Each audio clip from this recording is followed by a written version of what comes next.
আম খেতে তো ছোট বড় সকলেই ভালোবাসে, কিন্তু কোন আমের কি নাম? আমাদের রাজ্যের কোন আমগুলো জিআই ট্যাগ যুক্ত?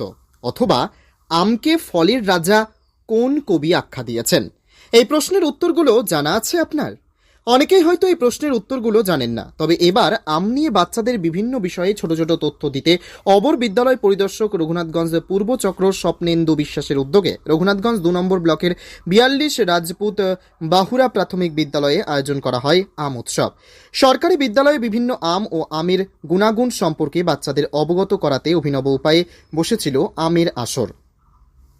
যেমন কহিতুর, ল্যাংড়া, গোপাল ভোগ, হিমসাগর, ফজলি ইত্যাদি। আমরা প্রধান জেলার বাসিন্দা, অথচ বেশিরভাগ ছাত্রছাত্রী আমের সঠিক নাম জানে না। তাই হাতে কলমে আম চেনা ও জানার সুযোগ করে দিতে এই উৎসবের আয়োজন বলে জানা যায়।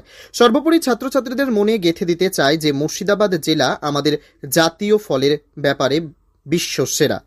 এদিনের আম উৎসবে উপস্থিত ছিলেন রাজ্য সরকারের বিদ্যুৎ প্রতিমন্ত্রী আখরুজ্জামান, রঘুনাথগঞ্জ ২ নম্বর ব্লক সমষ্টি উন্নয়ন আধিকারিক দেবোত্তম সরকার, অবর বিদ্যালয় পরিদর্শক রঘুনাথগঞ্জ পূর্ব চক্র দিব্যেন্দু বিশ্বাস, রঘুনাথগঞ্জ ২ নম্বর ব্লক পঞ্চায়েত সমিতির সভাপতি মোমেনা খাতুন, ৪২ রাজপুত বাহুরা প্রাথমিক বিদ্যালয়ের প্রধান শিক্ষক মইদুল ইসলাম সহ অন্যান্য শিক্ষক শিক্ষিকাগণ।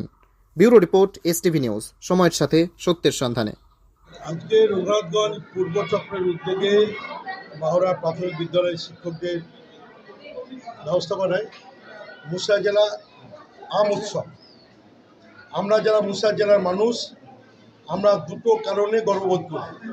আমরা যখন বাইরে যাই তখন বলি আমরা আমের রাজার দেশের লোক, আর একটা কথা বলি আমরা নবাবের জেলার লোক। এই দুটো জিনিসই আমাদের গর্ব। তাই আম চাষিদের উৎসাহিত করার লক্ষ্যে এখানকার শিক্ষক মণ্ডলী যেভাবে উদ্যোগ গ্রহণ করেছেন যে এখানে কি পরিমাণ আম পাওয়া যায়, এবং আরও এডিও সাহেব এখানে হাজির করা হয়েছিল যে চাষিদের কোন কোন আম কিভাবে তৈরি করলে এখানে বেশি ফলন হবে এবং কোন আমের মার্কেটে ডিমান্ড আছে, এগুলোকে নতুনভাবে আলোচনার মাধ্যমে আম চাষিদের উৎসাহিত করা হলো। এই উদ্যোগকে আমি সাধুবাদ জানাই। সেহেতু এই উদ্যোগটা আমাদের জেলা লেভেলে যে কৃষি আধিকারিক হর্টিকালচার ডিপার্টমেন্ট যদি আরও বেশি বেশি করে উদ্যোগ নেয়, এবং এর আগেও নিয়েছে, তারাও নেবে। এই উদ্যোগ খুব ভালো উদ্যোগ, আম চাষি উৎসাহিত। মন্ত্রীমশাই, আমাদের জেলায় আম এত যায়, এত স্বাদে গন্ধে। একজন শিক্ষক তার আম চাষি, সে শিক্ষক আম চাষি, সে খুব সুন্দরভাবে বলছে যে আম রপ্তানির ক্ষেত্রে বিদেশে আমাদের ভ্যালু কমে যাচ্ছে, কারণ বিদেশিরা কোনো সময় রাসায়নিক বা এইসব জিনিস তার ব্যবহার করে, তার জৈবিক ব্যবহার করে, এবং বিদেশে রপ্তানি করতে গেলে তারা সমস্ত যে কোনো ফল বা যে কোনো কাঁচা সবজি আনাজ তারা আগে টেস্টিংকে দেখে নেয় যে সেটা রাসায়নিক প্রক্রিয়া ইউজ হয়েছে কিনা। রাসায়নিক প্রক্রিয়া ইউজ হলে তারা সেটাকে কিনতে চায় না, এই কারণে বেশি রপ্তানি হয় না। আমরা জৈবিকভাবে এই আমগুলো বেশি যদি আমরা উৎপাদন করতে পারি, তাহলে বিদেশের মার্কেটের রপ্তানির ক্ষেত্রে এদের গুরুত্ব বাড়বে।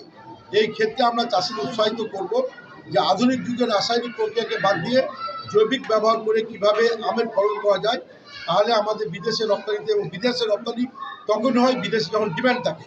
এই ডিম্যান্ডটা তখনই থাকবে যখন রাসায়নিক প্রক্রিয়া থেকে আমরা সরে আসবো। এই জায়গাও আমরা দেখছি কীভাবে এটাকে আরও জৈবিকভাবে আরও বেশি ফলন করা যায়, উৎসাহিত করা যায়। আর আপনি যেটা বললেন যে মুর্শিদাবাদের আম হলেও আমরা একটা মেগা ফুড পার্ক আমাদের পশ্চিমবঙ্গ সরকারের উদ্যোগ হয়েছে, সেটা বর্তমানে চলছে আমাদের NH 35 উপরে। সেখানে আমাদের কত পোস্ট হচ্ছে, সে প্রসেস সরকারের পক্ষ থেকে নেওয়া হয়েছে। এর বাইরেও আমরা একটা রেজিনগরে আমরা একটা হাব করছি, সেখানেও কিন্তু এরকম আমরা আমকে টার্গেট রেখে আমের প্রসেসিং করে আম চাষিদের কীভাবে আগামী দিনে তাদের প্রোটেকশন দেওয়া যায় তার উদ্যোগ করছি। ওকে।